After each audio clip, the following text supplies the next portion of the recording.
Antipolo City. Gaano ba ito kaganda? Mga kaibigan, ang ipapakita ko ngayon ay Antipolo City. Kung gaano ba kaganda ang lugar nito. Pero ang lugar na ipapakita ko ngayon mga kaibigan, kasama ang isang anak ko rito. 3 ang anak ko pero isa lang ang kasama ko dito, kasama yung kanyang asawa at ang asawa ko na rin. Ngayon mga kaibigan, ang lugar na pupuntahan namin ay maliit na parte lang ng Antipolo City na ipapakita ko kung gaano ba kaganda ang lugar nito. Ito ngayon mga kaibigan ay paakyat na kami ng Antipolo City at makikita natin ang paligid ay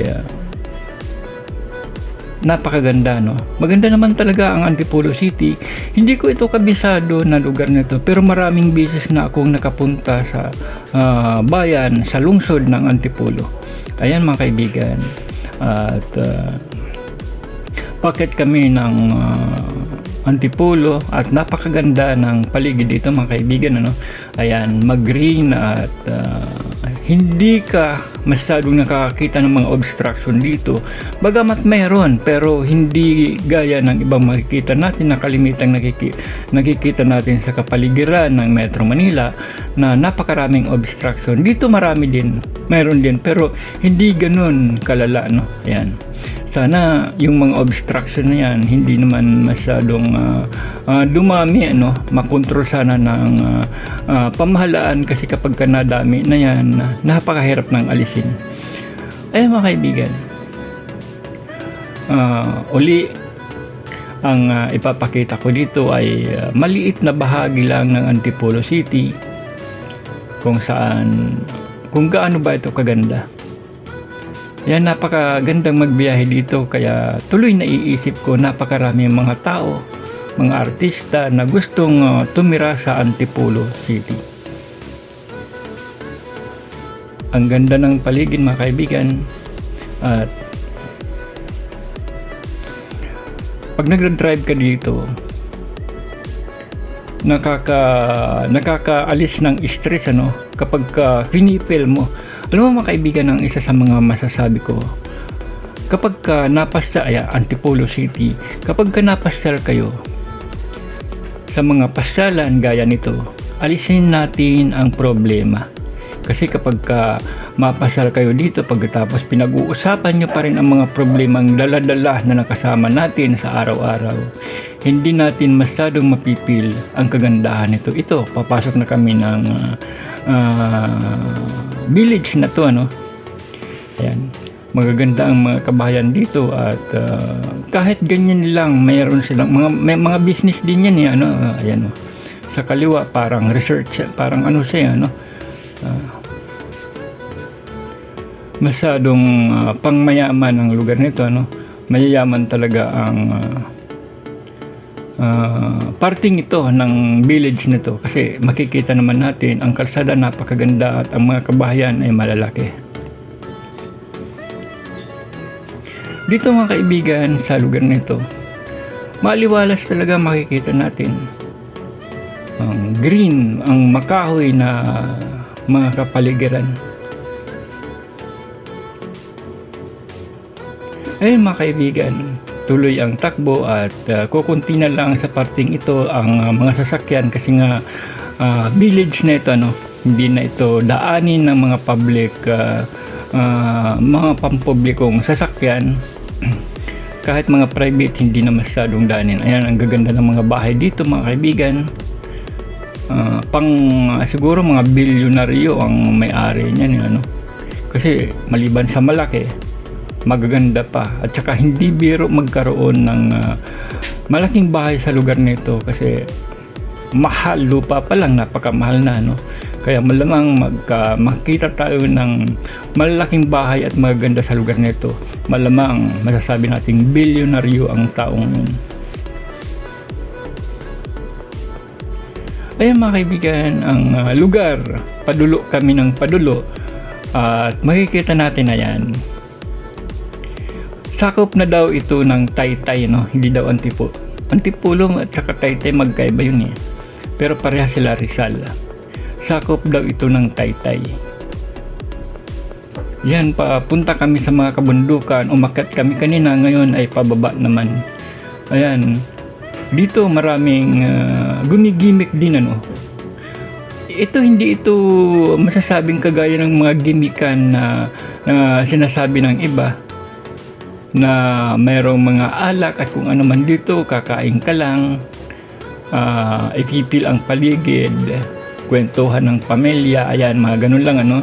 Mag-relax ka lang talaga.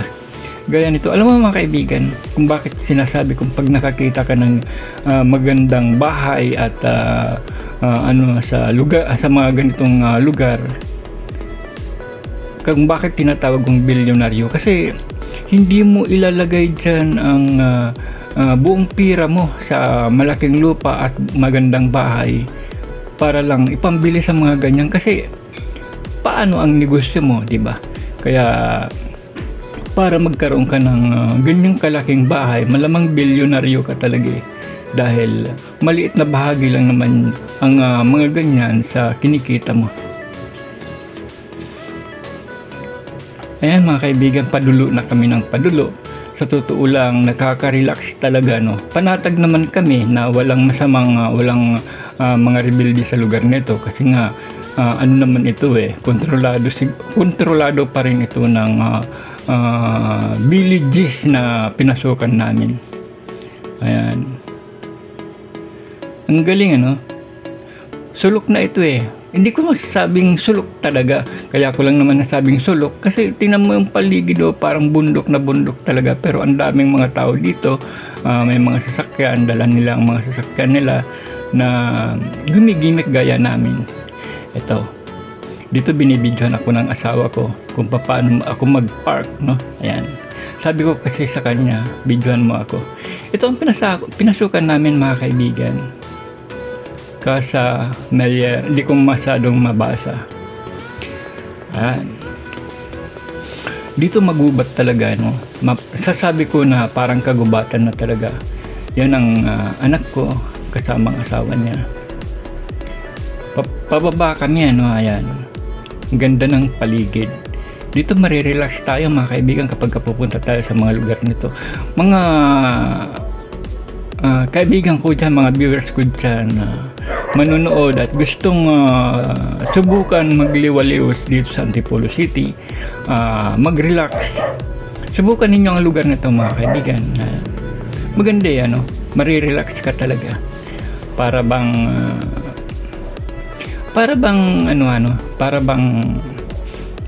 mapipil mo talaga ang buhay sa bundok, sa probinsya dito, kung paanong panatag ka pagka nasa mga ganitong lugar ka. Ayan, ganda. Biruin mong sa dulo, sa bundok ay makakita ka ng ganito, Casa Melier. Yun ang pangalan ng pinuntahan namin. Nakita ng anak ko ito sa Facebook at sabi niya maganda yata dito, kaya agad pinuntahan nila dito para ma-experience. Yung anak ko kasi sanay sila sa galaan na gaya nito, kaya sakto na sunduin ko ang asawa ko, may lakad sila, sumama na ako. Ayun, ganda, no? Nasa bundok ito mga kaibigan, ano? Pero may ganitong lugar. Yun. Dapat doon kami sa loob, pero sabi ko dito tayo sa preskong lugar. Sabi ng asawa ng anak ko, doon tayo sa kabila, sa preskong lugar. Ayan. Open ito, ano? Open. Pero maganda ang hangin dito. Ayan.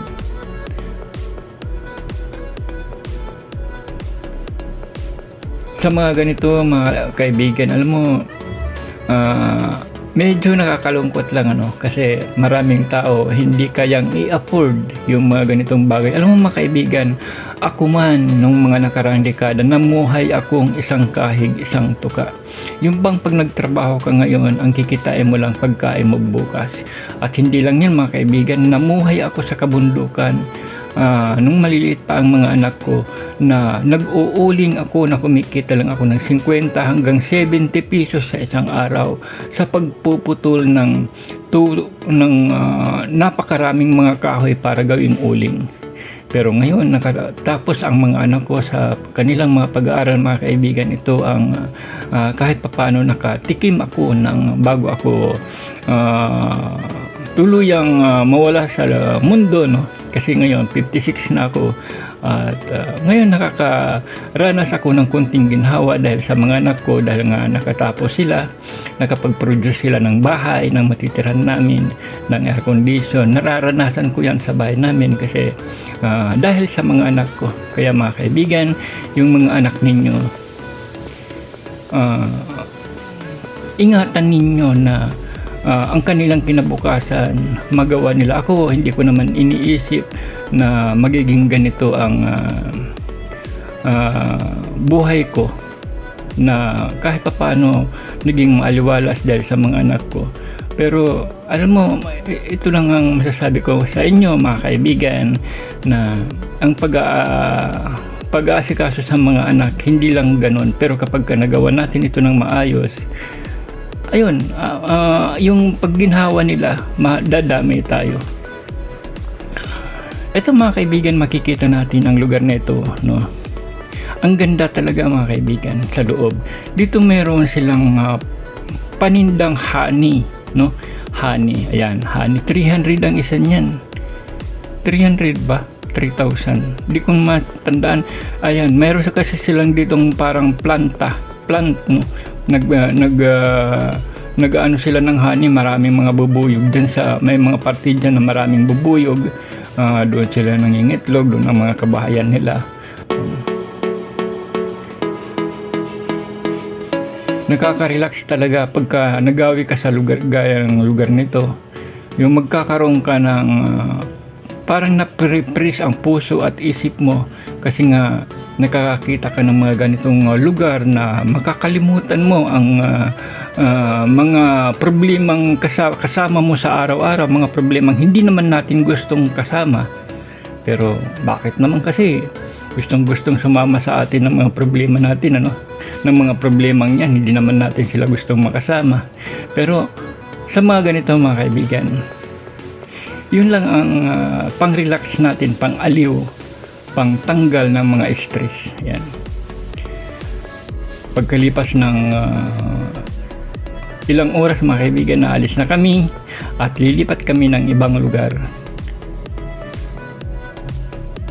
Yan mga kaibigan, ito lang ang inaano ko, kung sakali gusto ninyong mag-relax at nagsasawa na kayo sa mga mall, sa mga pasyalan dito sa Kamaynilaan ng mga lungsod na mga magandang building, mall, mga ganyan. Punta naman kayo sa ano naman kayo sa ibang mga lugar na gaya nito. Ayan. Ganda dito mga kaibigan.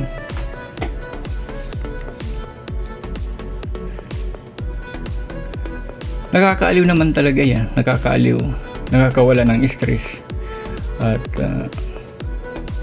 ito ang service namin na ginagamit.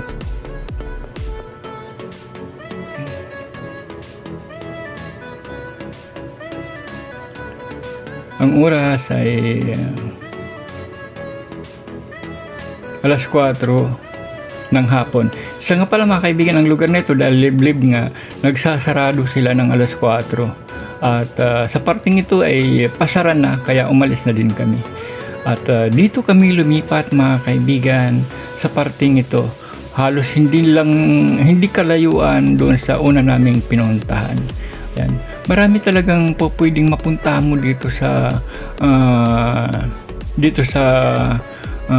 parting ito ng Antipolo, no?